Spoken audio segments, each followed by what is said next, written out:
here. Cancel. And that will about go ready to go live, and I will share the stream on Facebook. Trade. Okay, Facebook, where is the live stream? Your chances of being killed by a cow are low, but never see. It's the second time I've laughed at that today. Where is the live stream? Okay, Facebook. It's the second time I've laughed at that today. Oh, jeez. I don't need to hear myself twice. Brandon, are you breaking stuff? I got that little yellow exclamation mark. I don't know. Am I going in and out on your end? No, I don't think so. Okay. That's just typically indicative of lag. Refresh. I'm waiting to be impressed. I'm waiting. Wait, didn't Sean Connery die this year? I don't know. I've heard the name. I don't really know much about the man.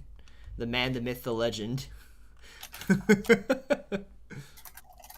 we go. So that's good. Okay, cool. Everything is functioning as it should be. I'm going to have this pause on this end so I don't get lag. Okay, cool. Sweet. Let's see. Are you about to give up too soon? Yes. Are you about to give up? Here's why you should not.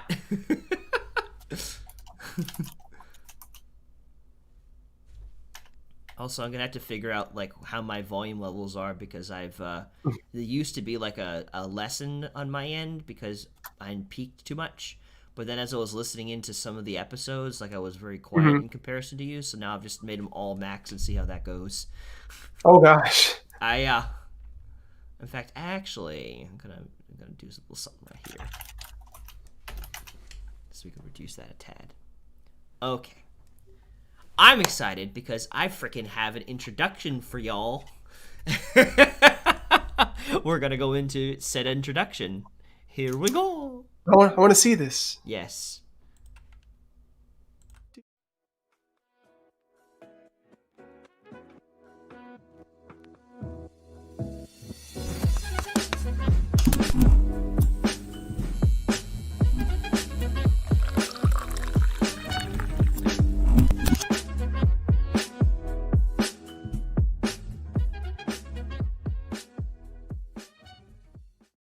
Well, hello everybody, and welcome to Thought Raid, a show where we take on thoughts and find better ways of thinking about them. I'm Brandon Brown, owner of United Gamers Nations and lay counselor, and with me today is the wonderful and mysterious Tim the Knock of Break the Meta LLC. Crap! No! Where the heck did that come from? Oh man! I got a year's worth of building the thing. I've said it so many times, and I thought I had done away with saying that, and lo and behold, it came back and said, "And another thing." Another one. Another one. And so, welcome. Today is Get Naked Monday, where we metaphorically get naked and talk about things that are specifically going on in our lives and how we're currently handling them. And the reason why I like to do that, again, is because I really like to take the time to show you that as much as you may look up to us, we are not perfect, and we have things that we are working through, and I need you to know that. It is an imperative must, because I'm very tired with leaders out there who pretend like they have it all together before their audience, when they don't, and then they lead people astray thinking, why can't I live up to their standards? I mean, it's because of the fact that they don't share all the things that are actually going on in the background. And so it is my goal with Thought Raid and Get Naked Mondays to show you that, hey, as good as I may be, here are my flaws and what I'm going through, and here's like the process that I'm working through to get to where I'm headed, so that you know that life is not always glamorous, but it can be with work and effort and riding the waves of life that are sometimes up and sometimes down.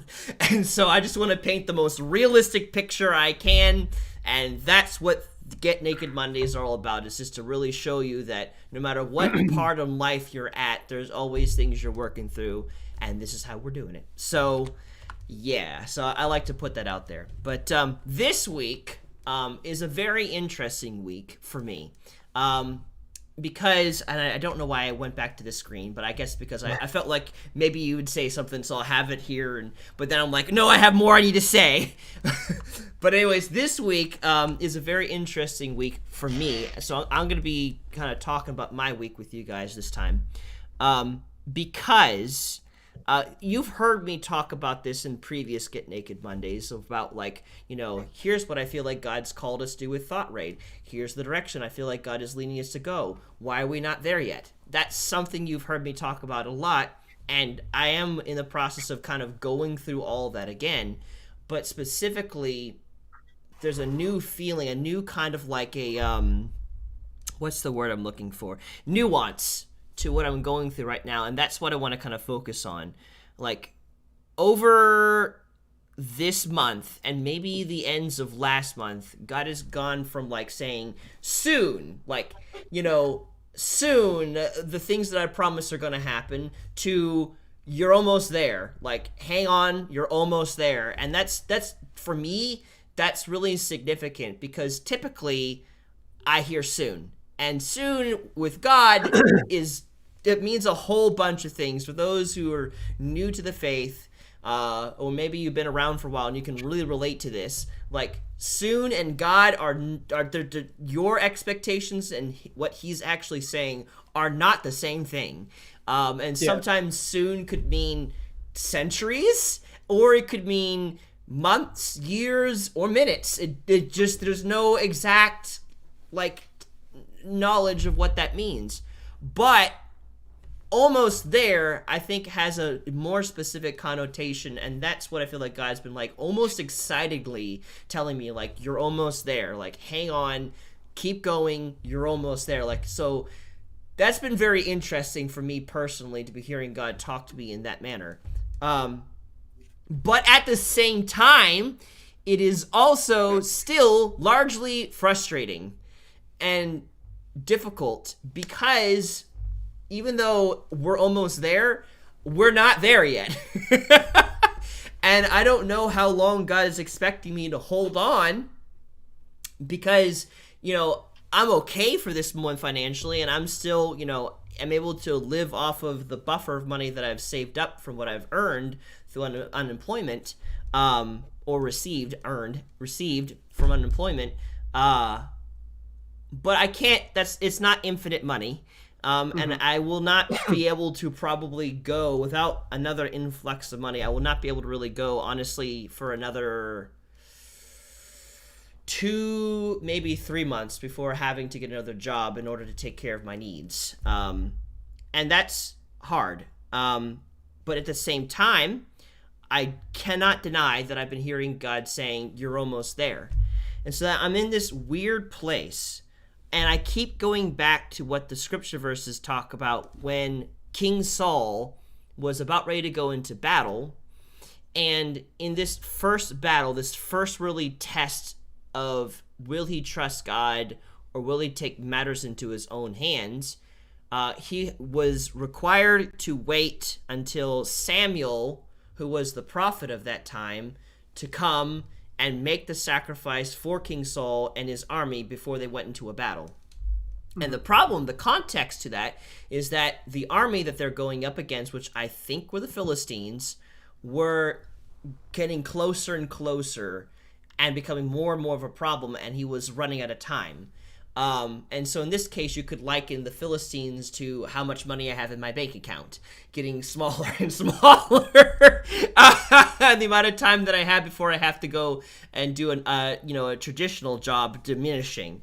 And so as this was happening, King Saul waited right up until day 7, the day that Samuel was supposed to get there. He didn't take matters into his own hands on day 1 or day 3 or day 6. He took matters into his own hands on the day that Samuel was supposed to come, because Samuel was taking longer than he expected him to come. In fact, I don't even know, maybe even Samuel took even more than just a day to come. Maybe it was a day and a half delay or whatever. But either way, I have to go back and look to see exactly. And I'll let you guys know if you ask in the future, because I will research this after this point. But like as he gave up, like Samuel is just cresting the hill and he can finally see him. Saul kills the sacrifice, does it himself so they can get ready for battle, and then boom, Samuel shows up. And that instance of giving up right at the very end lost King Saul's chance of being the lineage of which Jesus Christ came through, and it skipped from Saul into King David instead. And that hits me, because Saul, in comparison to King David, Saul did not have to deal with a king that wanted to murder him every day of his life. He had abundance, he had the people. There was no reason for him to freak out. And I relate to that because similarly, like, I do have finances. I can continue to extend the amount of time I have for a bit. And I don't need to panic. But yet here I am looking at what I'm losing and panicking over it, because it's like I'm looking to a time when I don't have that money and like projecting myself out there as if I will get there and the promise will not come and I'll have to go back to working a regular job. And so that's kind of where I've been at. And I really relate to Saul, because it's like you may have everything, but you still feel like you have nothing when you're focused on the problem. And I'm in the process of kind of like working through that and remembering what God's promised me, because in this moment, I'm okay. I feel uncomfortable giving in this moment, as I previously didn't, a couple months back, but I still am financially okay. And so I wanted to come on here to today's thought rate and just talk out this thing that I'm going through, because I don't want plan B. I want God's plan A. I know that God plays chess, and I know he has the ability to do a really good job at working when I make mistakes, to work around that and to position me for success. But even though he's really good at that, I know that there's always God's best, and then there's second best, and I don't want second best. And I know that this with Thought Raid is God's best for me, and that he's promising provision. And so I've been just working through trusting that I do hear his voice, and two, that he will be able to provide for me without me like not being able to support myself. Like I'm sure he will be able to provide for me, even if like in this place, like I'm kind of building up in faith just talking about this right now, to be honest. But I kind of in this place will like just thinking about it, just verbally processing this with you guys, that even if I were to run out of the money that I've been given from the government, that he would still be able to support me if he really wanted to, and to see like how far am I willing to go to trust in his ability to take care of me. And he could. My main concern is just like, am I hearing him right? And am I still on the right track kind of thing? And am I going to give up before it's time? Because in this moment, like that's what I'm working through, feeling like I can't wait any longer. I have to jump ship now, because it just seems like we're not where we're supposed to be, and that's what I'm working through. And so, like I said, I want to work through this with you guys and get what your thoughts. So that's what I'm going through, Tim. And for those who are watching us, if you want to jump in and you want to talk to me about, what I just mentioned and what you want to encourage me, or if you have questions about things you're personally going through, please do let us know, because we always love interaction. We are keeping track of the YouTube and Facebook. We have a little thing that shows when people chat to us. So let us know if there's anything that's on your hearts and minds. But I want to know what your thoughts are when you come back, Tim. Moving this light, I'm being blinded. Oh, gosh. Well, I'm thinking about it because, a lot of people following Jesus is really tough for a lot of people, because your circumstances and people, places, things all are tangible, and they're a lot more believable and real. Like my cup, It's hot. If I splash this on my face, there's going to be a really real consequence and feeling. But following Jesus is a lot stranger, and it requires a lot more faith. And there's a thought that's always going through my mind of, why doesn't God just show himself? Just like, poof, here I am. And yeah, exactly. And so trying to navigate things, especially difficult things like your profession or how to handle relationships or finances. You're talking about Saul and the Philistines, and Philistines. For those of you who don't know it biblically, the Philistines, that's all part of the David and Goliath story. The whole story of Saul and Samuel is about Saul as Brandon was saying, Saul losing favor with God, and the anointing passing from Saul to David, and then David taking over and setting the example of what Saul should have been in his faith. You know. Um, but another cool story is the story of Gideon, where you prayed about something much like he did, and God gave him a directive, and that directive worked. And the next time that same impetus for change, or that same army came against him, he didn't just continually do the same thing. He went back to God and said, God, what should I do? Should I maintain what you told me before, or should I change? And I think for a lot of people, getting definitive answers from God and following those notwithstanding is really tough, especially when the circumstances seem completely different. And it's like sometimes you'll think, oh, God told me to stay steady and continue on. And other times you'll think, well, based on the circumstances, God always also wants me to be wise. He wants me to operate with wisdom, which, why should I have to go to God with this when pragmatically it makes sense that I should go in this direction? Right. Brandon, in your season, that it's really tough because your whole foundation is on what God's pushing you. Well, not pushing you. Your whole foundation is what God's inviting you to do, and you're saying yes to that call. And much like you're navigating your relationships like that, you're putting your entire livelihood on the line. Which, from my perspective as a man, that's a really big thing. It's one of the ways that I quantify how successful I am in life. How much money I'm making. Am I being accountable for all my needs? So what, in going through what you're doing, like what kind of advice, like what's your thought process in knowing when to stop and when to maintain? Like how do you know what to do?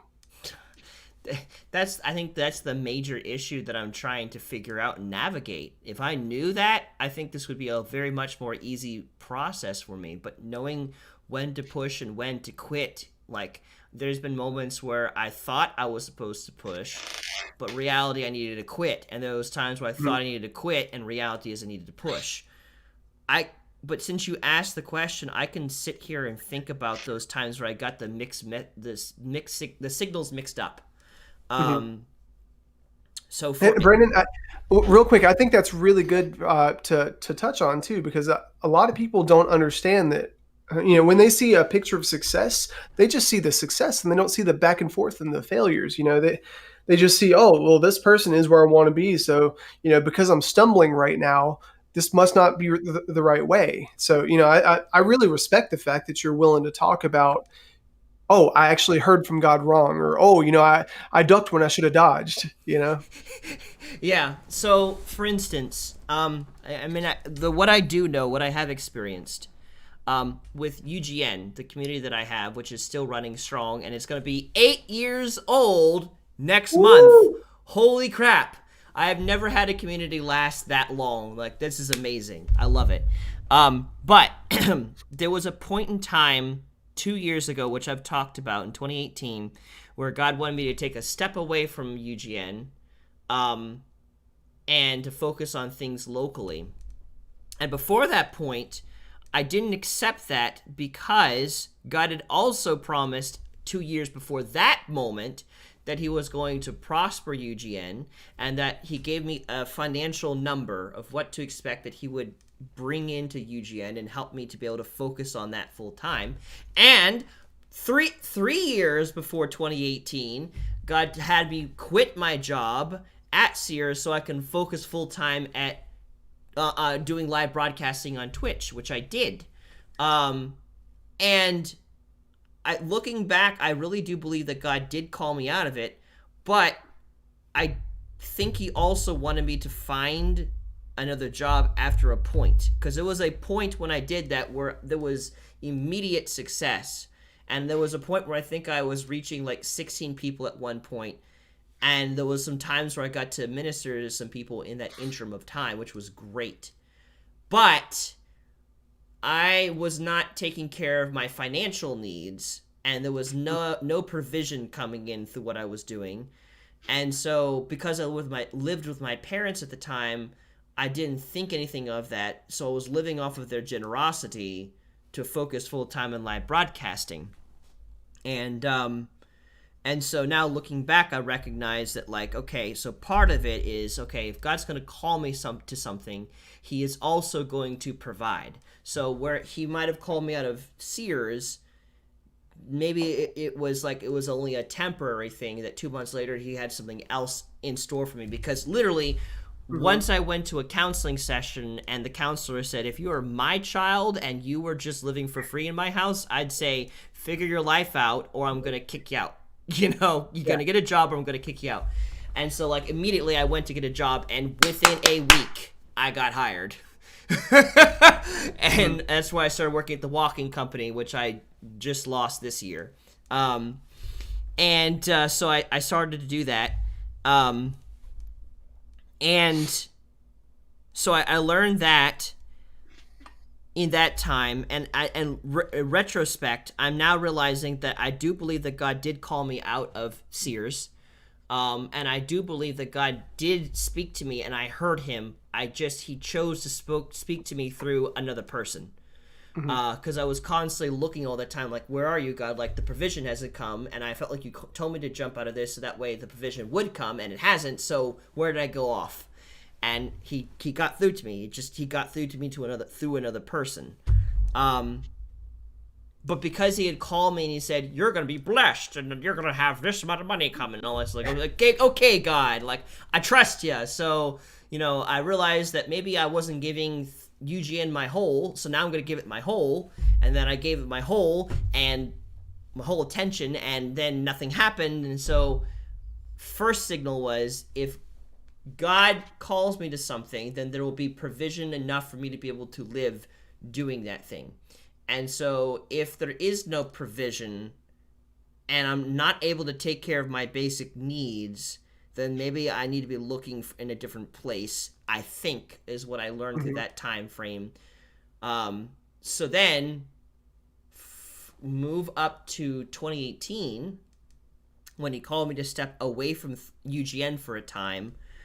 I really do feel like he was calling me to do that, but it took me time to accept that because of those promises. But at the same time, provision wasn't there. I didn't have inspiration on what to do.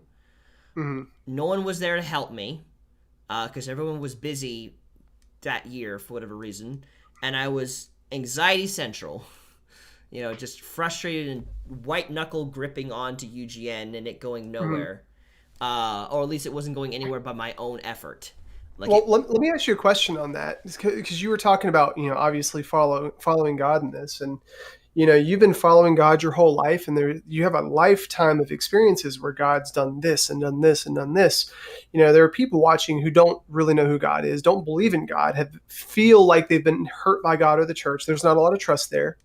There's also Christians that are just learning this, like, when you feel backed into a wall and that pragmatic sense starts kicking in, how do you navigate that? Like, how do you navigate going back and forth between doing something on Brandon's strength, because this makes sense, and, saying, God, I trust your word. Like, how do you navigate that? Navigate doing things on my strength and doing things on God's strength? Well, like, figuring out what to do, because you just said, the whole white knuckle thing, you were tempted to, hold on to it because this makes sense and I want this, and this is what Brandon wants, this is what I think is best. Like, how do you throw surrender into the mix? Well, the reality is that and this is again a Christian perspective, but a large chunk of the Bible says to be anxious for nothing. And to trust God, to fear not, stuff of that nature. And when I had a revelation that when I realized that anxiety pushed me into pornography, and I knew pornography was wrong, but I at the time wasn't sure if anxiety was wrong. When I saw and I put those two things together, I realized, okay, if I'm feeling anxious about something, very likely God's not in this. Mm-hmm. And so in the same way, taking this to a practical level, if you're really pushing hard at something and you want this to happen really bad, but the more you push into it, the less inspiration you have, the more anxiety you have, no one is helping you, there's no creative thoughts coming about, I feel like that should be a warning flag that you're pushing in the wrong area.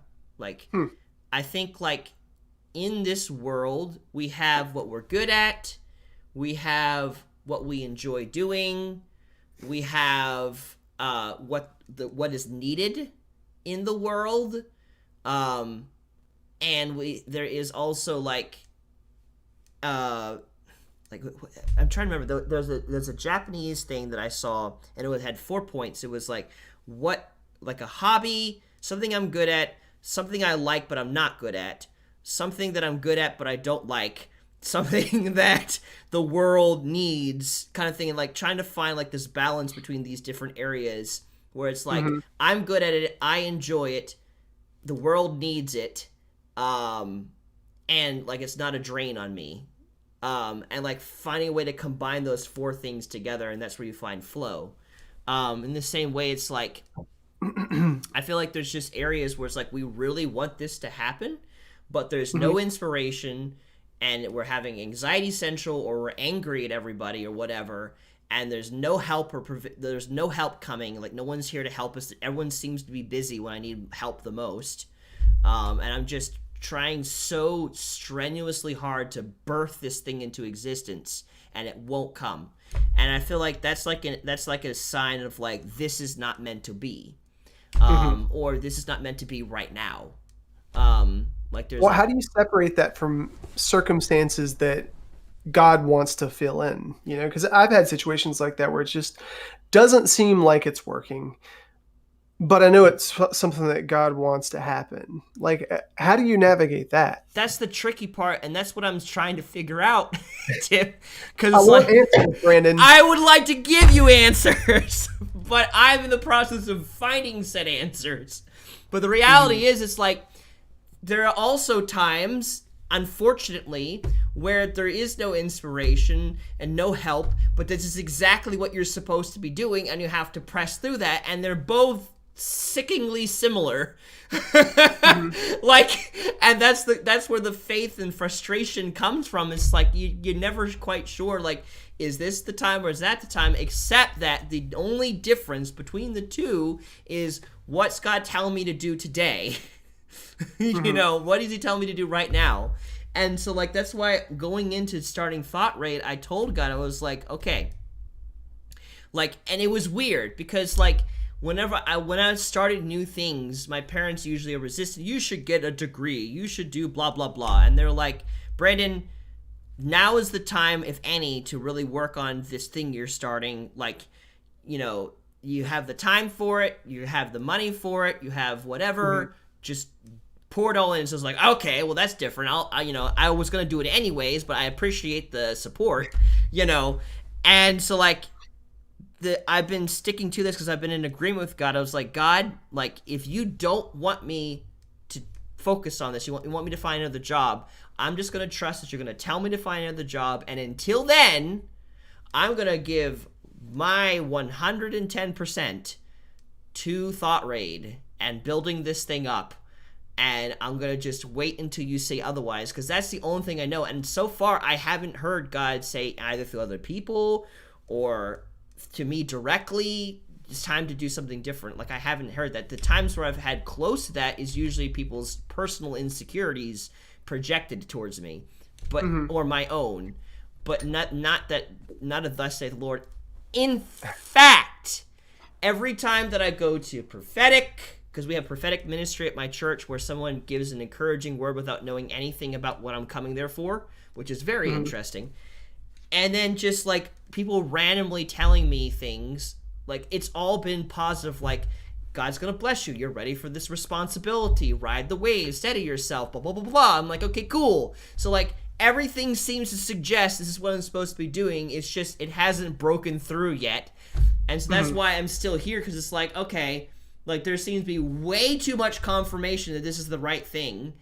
And some people, like, freaking, there was this one woman at church, and I'm up for prayer. I never talked to her ever about Thought Raid.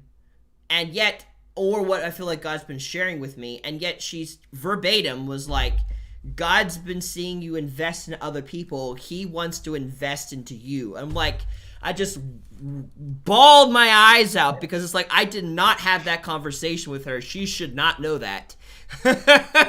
I knew it was God through her. And so it was like, so that's what I keep getting. So it's like, okay, and so now God's saying, okay, soon. You're almost there. Like, we're almost, I'm like, okay, God, how much longer am I supposed to be holding on? Because freaking in some areas, it seems like we're getting even less views and less people are finding us. And it's just like, how much longer am I supposed to be holding on, God? Because it's like, this is hard.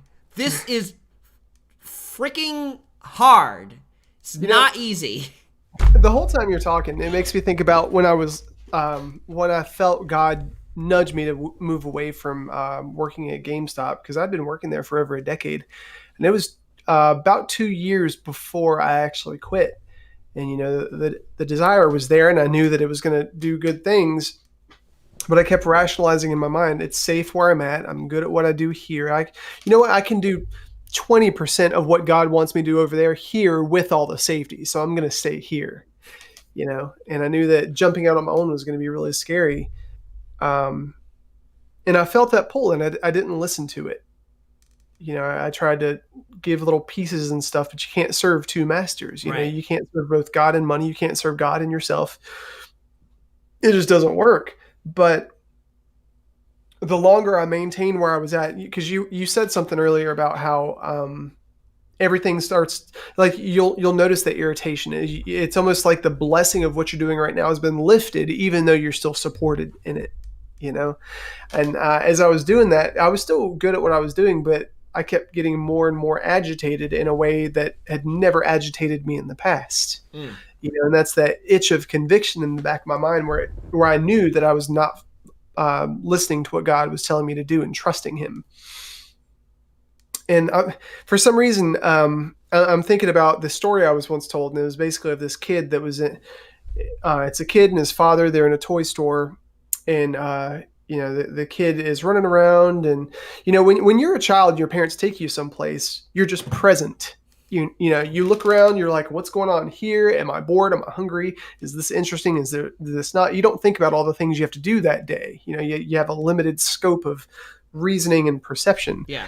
And then when your parents are ready to go to the post office, it's like, all right, boy, come on, let's get in the car. You go get in the car, and your parent drives you there.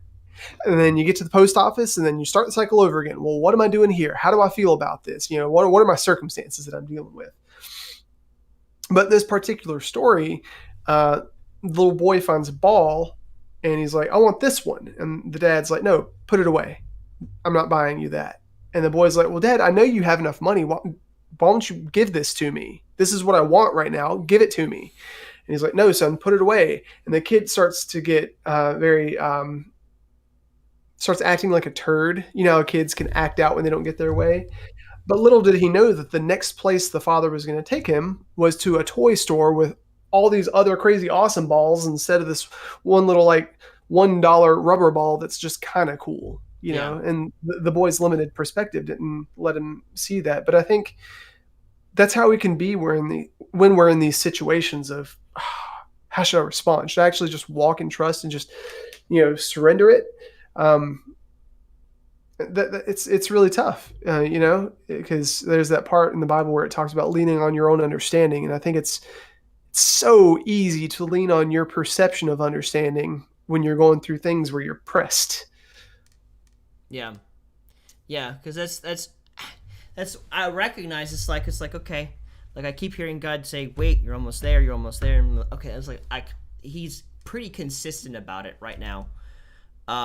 And even yesterday when I was really feeling this, I act out a lot. Yeah, if I feel that. Even Bless you, Carrie.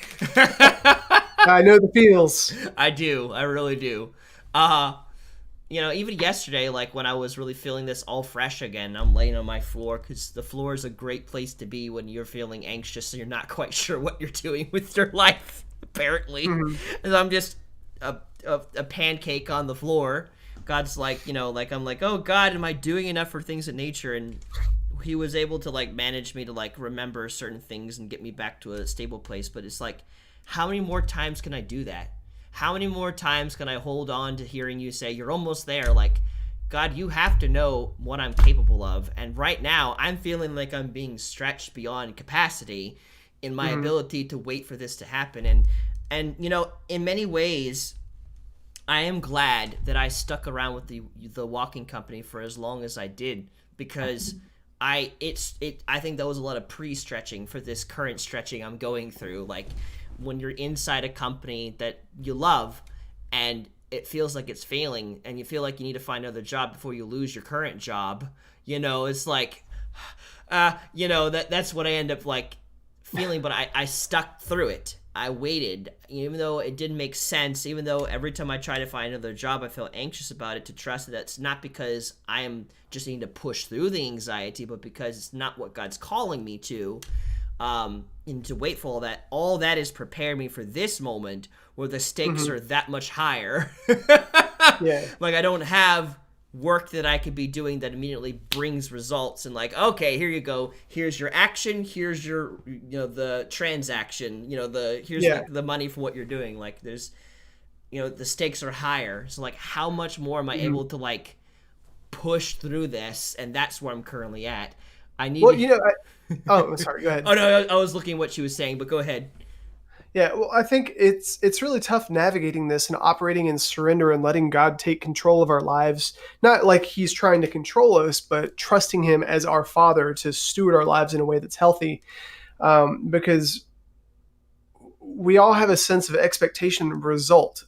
Basically, God, if you love me, it would happen this way. God, if you love me, or if you're good to your word, it'll happen in this time. We were talking earlier about a situation where there's this person I'm talking to, and there's an expectation in the Bible where basically God says this specific thing is wrong, and that person is dealing with, oh, well, because this is an expectation and this is wrong, God must not be for me, when in actuality, God's really saying, hey, if you go in this direction, this is going to hurt you, and I'm trying to love you right now. And the reason I bring that up is when we act in expectation and we're looking for a specific result that's going to satisfy our desire for a result, we completely lose sight of God's heart. And following God is all about relationship in the first place. It's not following rules and expectations and living up to what other people believe God should be, or what we think. It's saying, okay, hey, God, how do you feel about this? I don't really understand what you're doing right now. I don't understand the timing. I don't understand. God, I'm actually kind of pissed off right now. God, I feel really disappointed in you right now. God, you are not who you say you are in my mind right now. Can you show me this? Can you? And I think that's really important, to have that level of honesty with him, and just he's not afraid of that.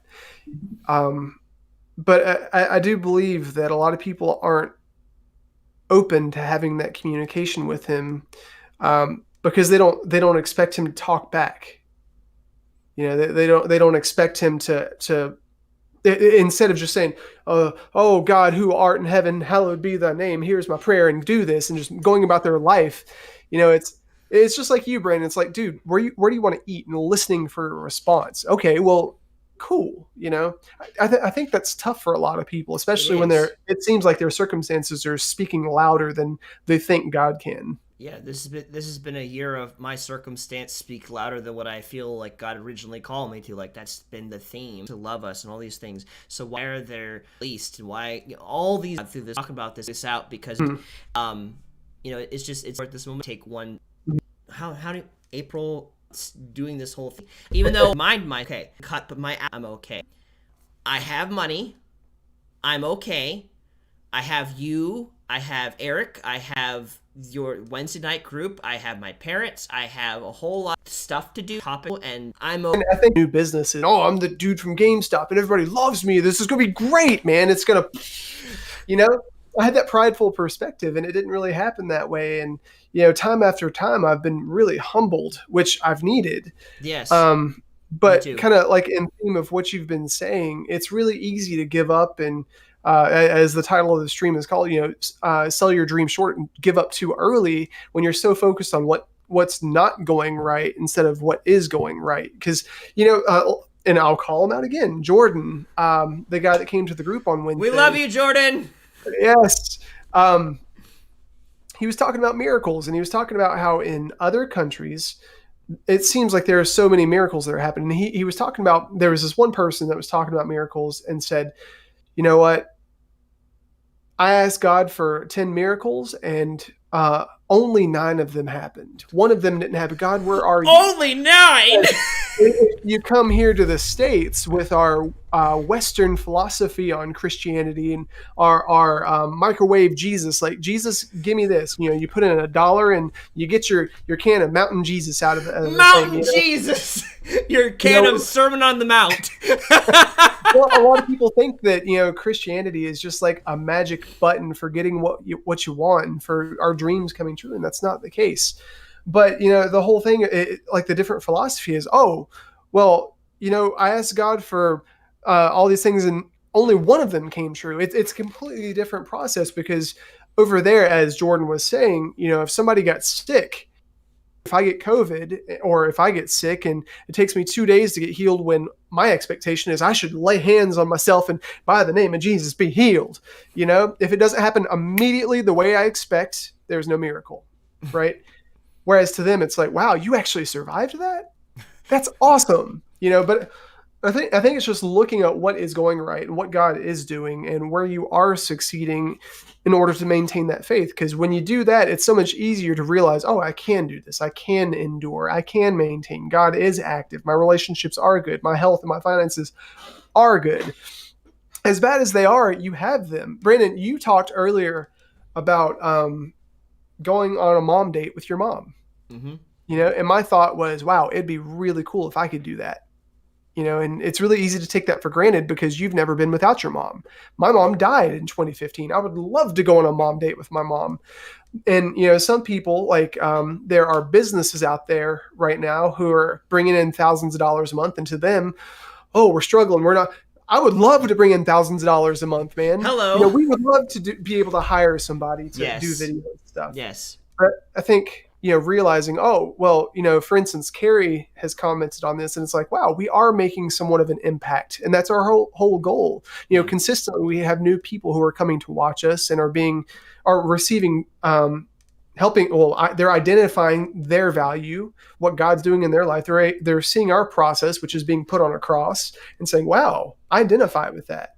Even though kind of like planting roots. The roots have to grow so much deeper before you see a little stalk of the plant, Yeah. Stuff is happening even though it doesn't happen the way that we think it should. And I think you've got it right, Brandon, focusing on, here's what I do have to be thankful for. Yeah. Yeah. And I think that's the main thing I'm needing to do right now is like, I've been tempted though the past week to keep looking at my lack. And it's ironic. The things that bother you the most are the things you're preaching about to other people. Because I can tell you, Tim, I have definitely got one person that I've been preaching to about like, hey, look at what you do have rather than what you don't have. And here, ironically, I must take the same medication because I am drowning without it, clearly. Mm-hmm. I need to remind myself, like, I have money. I can keep going. Like, I can let those finances dwindle a little bit further before I begin to have to even think about finding another, job to take care of what God's telling you to do. And then people would just randomly like start giving them stuff like they never asked for. And here's like all this, and they open up their mailbox and here's a back check we forgot to give you. Oops, here you go. And it was just God's way of providing for them through the most ridiculous means, kind of thing. So it's like, even then I need to trust that unless God is specifically, audibly, in a way that I understand, could tell, say, either to me directly or through people that I trust and I know that it's him through them, you need to find another job. I don't need to find another job. And that has been like the biggest contested thing in my life, because I was raised under the belief system that I need to get the college degree. I need to do the, it's got to be accredited. I have to like find necessarily things that I do have that may not be accredited, but it is definitely, I spent 6 years of my life, honestly, getting that degree. And I poured my heart and soul into everything that I did and learned a lot.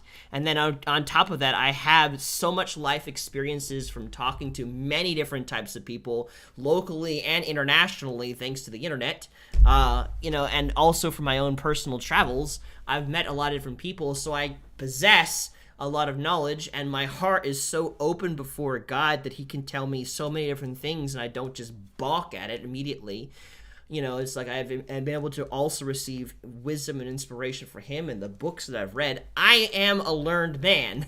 I have stuff to give, and God is taking care of me, and I just need to focus on what I have right now so I can peacefully take inventory where I'm at.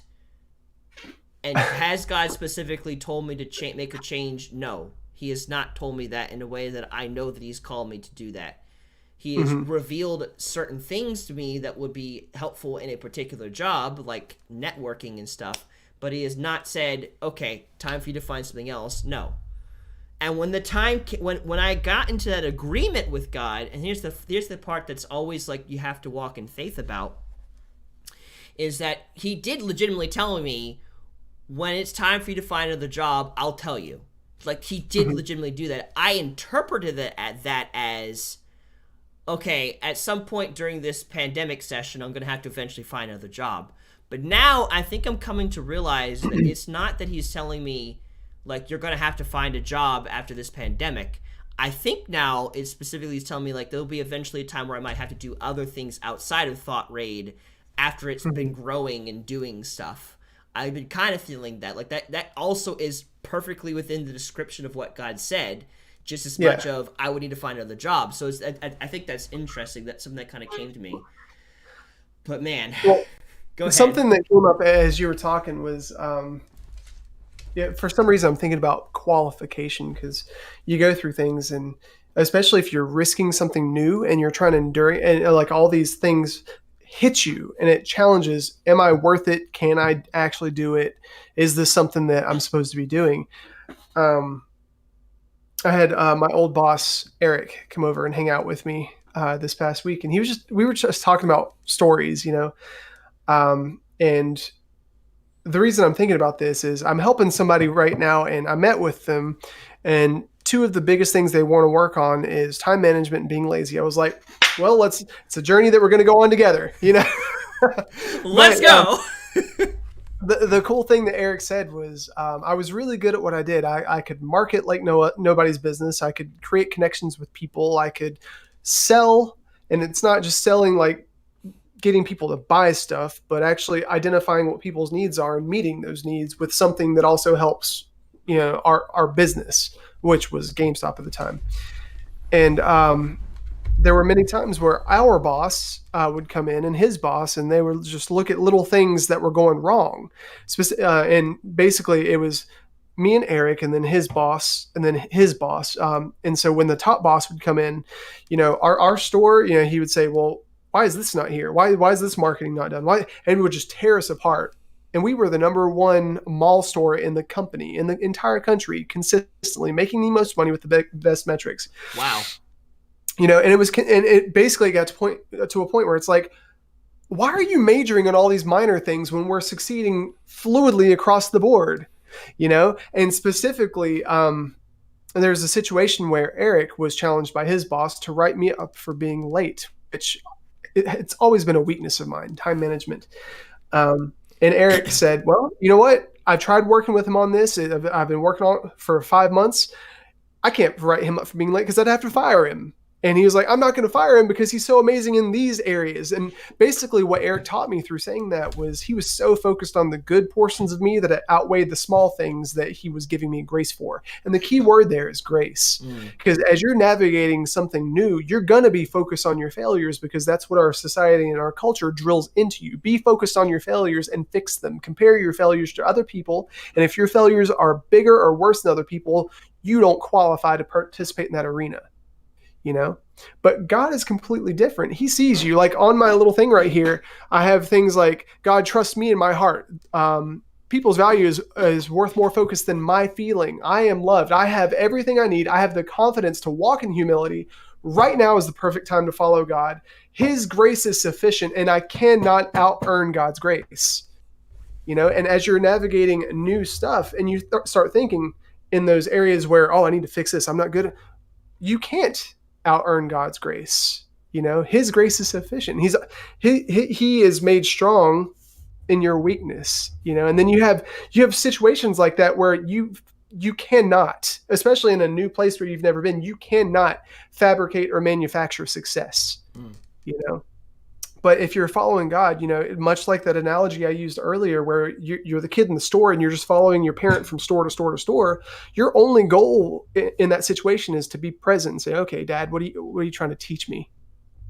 And that's all you have to work with, because really, if you're following God, it's going to be what he does through you, not what you're doing in his name.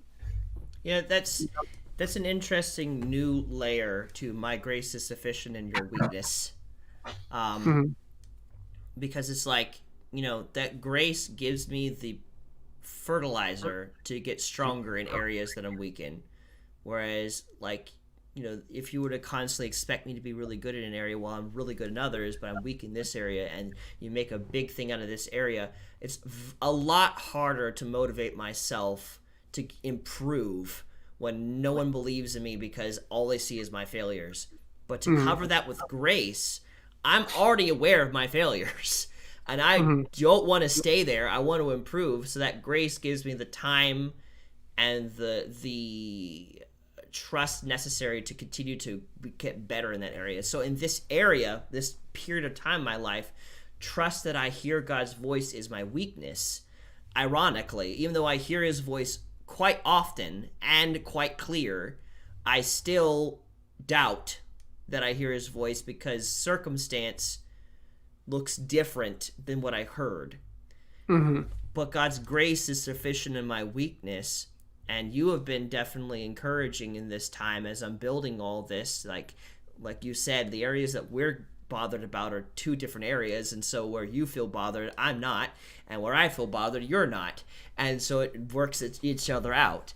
And so in the same way with God, it's like he understands that this is not easy for me, and his grace has been sufficient.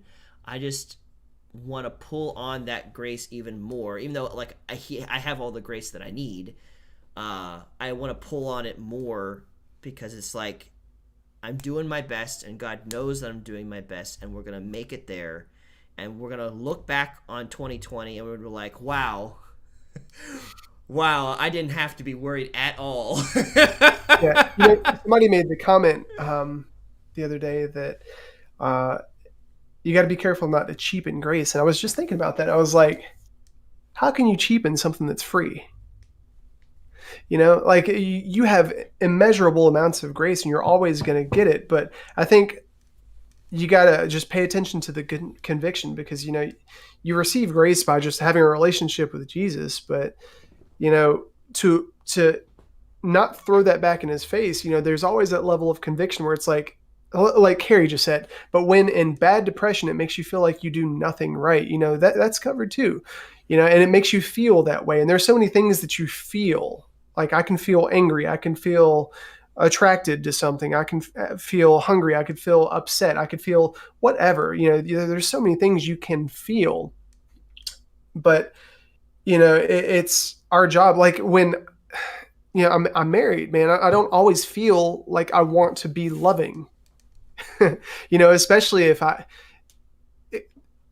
things don't always go your way. Right. and you don't always feel like you want to make that decision, and it's also different because you can make the argument with depression that there's chemical things, and I agree with that. But to some degree, as minuscule as it is, there's always that level of conviction that we can listen to where we have a part, you know. Yeah. Um, and I think that's important, even if it's just getting yourself out of bed in the morning. Even if you fall through the day, just making that step to get out of the bed and just building on that, as small as it is. Okay, you got out of your bed this morning. Okay, well, tomorrow, get out of your bed and brush your teeth. Yeah. Okay, Have that well, the next day, shower. get out of the bed and brush your teeth and, put on a clean shirt. And the next day, oh, I only got out of bed. Okay, well, just try to do 10% more tomorrow. And, and God's grace is sufficient. You build on that. Yeah. And anyways, that's going down a Yeah. different Well, rabbit hole. his grace is sufficient. He gives us the ability to keep getting up and trying again when we fail. Like you and I having issues when it comes to time management. We have had positions and stuff that we should not have given the time management skills that we have, but we have them. Walking up to the store, 5 minutes to open, got my sandals on. Customers walking in. Hey, yo, I'd like to buy this. Okay, hang on a second, man. Let me open the safe. Sorry, brother. Wait 10 minutes. Yeah, me having a position in management, period, when I've had terrible confidence issues, trust issues, and stuff of that nature, and yet God found me worthy enough to be a manager, and then gave me the grace to do well, even though I failed sometimes and gave that customer that return when they did not deserve that return and they really shouldn't have. But yet I didn't lose my job over that, where previous times I might have. It's just like God's grace is enabling me to be in this place that I'm at right now. And he's given me the time necessary to become the part. Faith is the substance of things hoped for, the evidence of things not seen. God sees the evidence that you and I are management material and leader material. And even though we may not always display those characteristics, he gives us the grace and the time necessary to become those things, which allows us to, in some ways, surpass that of other people who are more qualified, because he loves to confound the wise and humble the proud. It's like, for all intents and purposes, no, I should not be doing what I'm doing right now. I have doubts and concerns and worries. Other people would be like, I can do that, and I'm not so driven in certain areas, but yet God has given me the grace to do what I'm doing and the vision for it, and here we are, becoming great spokesmen, being great community leaders, being great friends of people through whatever they're going through, and having the wisdom necessary to do that. Like, frick, Tim, growing up, obviously I was young, but I was always missing social cues. Oh, dude, I still miss social cues. I say things I'm like, oh my God. Just like looking back on conversations, it's like, I'm so awkward. Yeah. And I had one person compliment me recently, like, wow, you're really perceptive on that. I'm like, wow, really, I'm not. That's not naturally who I am. God has just given me an anointing and a grace to pick up on details that otherwise I would have missed before. Like body language, I sucked at reading body language. And still to this day, I'm probably not that great at it. It's just the reality is God has empowered me to be good at reading body language, where before I was not. So it's like, it's like I can trust God.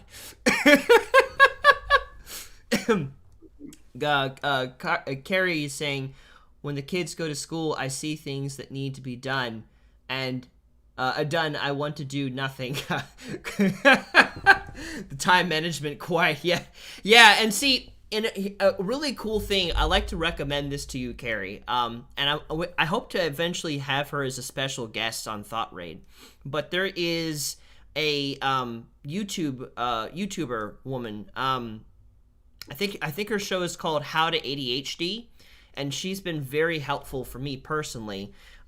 She found a person who coined the phrase "wall of awful," And it was a way to change the language of I'm being procrastinative to I'm overcoming my wall of awful. I'm climbing the wall of awful, because that's what it is. Like, one of the things I've had to realize is that I'm in the same boat. Like, when it comes to my day, especially now where I'm not working a job, a normal typical job, I'm home more frequently, I have a wall of awful that I have to overcome to get to doing the thing, whatever the thing is, whether it be doing laundry or cleaning the house, or getting done with my taxes, which I have to do again. God only knows what that's going to look like with being on unemployment. I don't know. All these things you have to go through, or getting myself registered, in the state of North Carolina in particular to vote. Like, all these things I have to do. And when I look at it as I have a wall of awful that I had to overcome, it makes it a lot easier to do the thing, because instead of looking at myself and like, wow, I'm lazy, I'm procrastinative, I can't do this, in reality is, no, I'm motivating myself to get over that wall to do the thing. So now I have more grace for myself, because I recognize there is literally a whole, and the wall of awful, the way that she described it and her friend described it, is it's built by every time that we make a mistake. It's built by the how we view ourselves. So like, making a mistake builds a layer of like, I failed. A failure, a brick goes down. And then when I think I did terrible, that adds like an insecurity brick to the wall, and another failure brick. And then, when someone says, oh, you're really lazy, that puts another brick in the wall. And over the years, this wall gets built that stands in the way of us and doing the thing.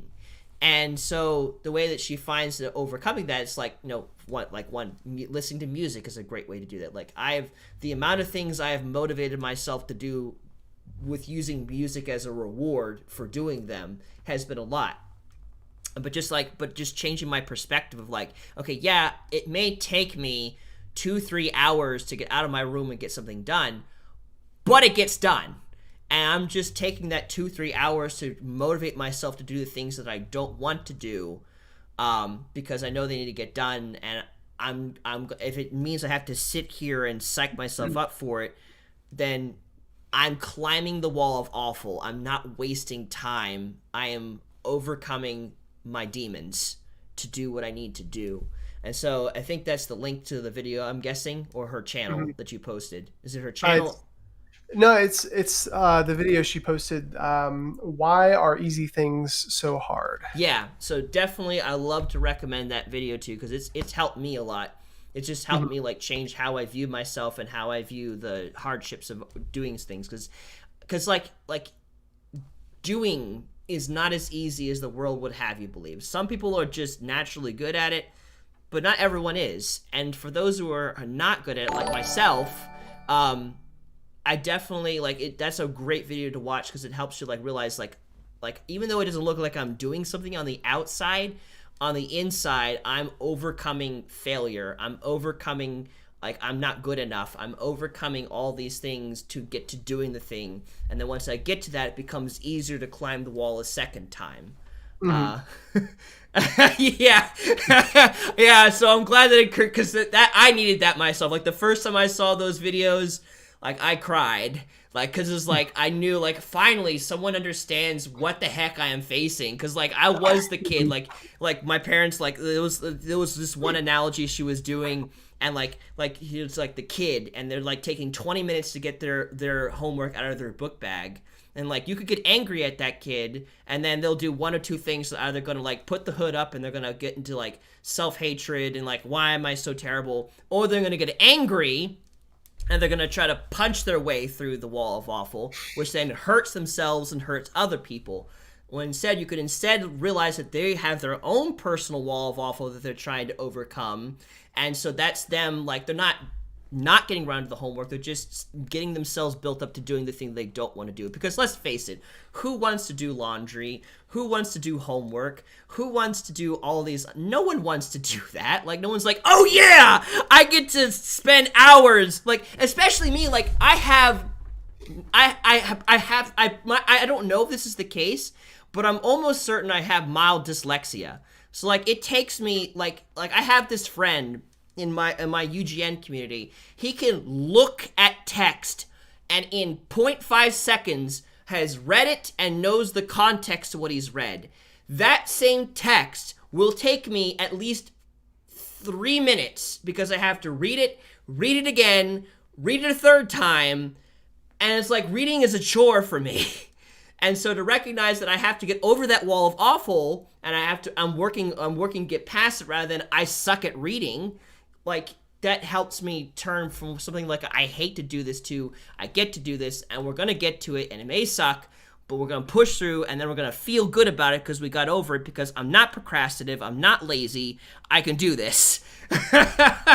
I love doing line. I'm glad you do, Axe. You talk about it all the time. Every week on Friday, you have your little reminder, and it goes off when we're in channel, like, oh, it's laundry time. And honestly, Axe, I look up to you in that because I want to get to where you're at, where I'm excited to do laundry. But I'm not quite there yet, and it's still a sucky activity for me. I don't want it. You can keep it. Okay, but Brandon, one thing to keep in mind, and just going back to the major thing that we're talking about today about why people give up and why it's so hard to do things, and a lot of people even give up before they get started. I think one of the biggest things is comparison, and not just comparison to other people, but comparing yourself to who you think you need to be or should be. Or a standard where it's like, I should be way up here and I should have this figured out by now, but I'm way down here. And that just stunts you, because, God doesn't expect you to have it all figured out or to be perfect. He cares about what's on your heart right now. And he cares about what you're going through right now and what you're struggling with right now. And he wants you to be honest, because when you're not honest about, like, if you go to AA meetings or any type of self-help meetings or addiction meetings, the first part of everything is acceptance. Like, what's the reality, and being okay with that, because if you expect your starting point to be way up here where this other person's is, but it's actually down here, there's all this growth in the middle that you have to fake. And then when you actually think that you're here, you're not. You have a pile of poop that you're standing on, and it doesn't get you anywhere. It's all flat. It's empty. It's flimsy. You have to plant a solid foundation. That's why the Bible says, don't, what is it? Don't something humble beginnings. Don't despise. Humble beginnings. Yes. Yeah, because humble beginnings, that's where your character is made. And if you don't go through that, well, I mean, nothing's going to be long term. Things almost always take longer than you want them to. Yeah. So comparison. I think the only thing I can add on to that is that, and this has really helped me a lot, is that God does not compare you to someone else's standards. He doesn't do the comparison game. The things that he holds you to are things that you are capable of, and he knows what you are capable of. So if you feel like God is calling you to do something that someone else is doing, that's probably not God, because God holds you to what you are capable of doing, and he empowers you for that. So really, when God is judging what we're doing, he's looking at simply, are we giving him our yes? That's pretty much what it comes down to. Are we obedient and doing what we can with what he's giving us? And if we're doing that, remember the parable of the master and the servants who were given talents. The two servants that did something with those talents and multiplied them, even though one had more than the other, the master rewarded both of them equally, the same way and with the same gusto. The only one that did not receive that was the one that took the talent and buried it and did nothing with it. But the other two, even though one had 10 and the other one had 4 at the end, the master gave them the exact same praise. And I think that's really important to look at. God judges us based off of what we are capable of doing, what we can do, not what someone else does. He doesn't hold us to someone else's standards. It's not realistic. He loves you, and he wants to see you succeed in what you were created to be, and he knows that. And if you're willing to partner with him, his yoke is easy and his burden is light. And that's what I've had to learn. So yeah. So you think this is good, Tim? I feel very, very satisfied. All right. Well, I want to thank you guys for watching. It's been a lot of fun. We broadcast every week on Monday, Friday, and Saturday at 4 p.m. Eastern Standard Time. And we will be alive again coming this Friday at 4 p.m. So we'd love to have you there for that. If this stream has really blessed you, please make sure to like it and share it with your friends so we can bless other people as well. And I want to let you guys know, I don't know exactly when this is going to happen, probably starting next year. Next year, because we're almost there.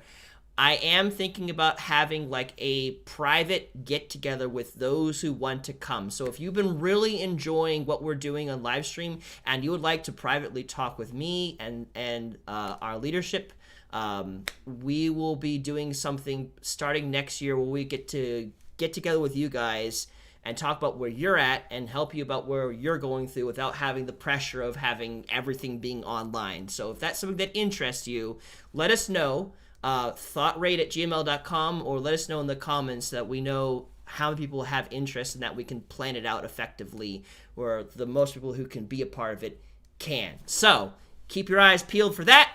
I want to thank you guys for watching, and we'll see you again Friday, 4 p.m. You guys have a good night.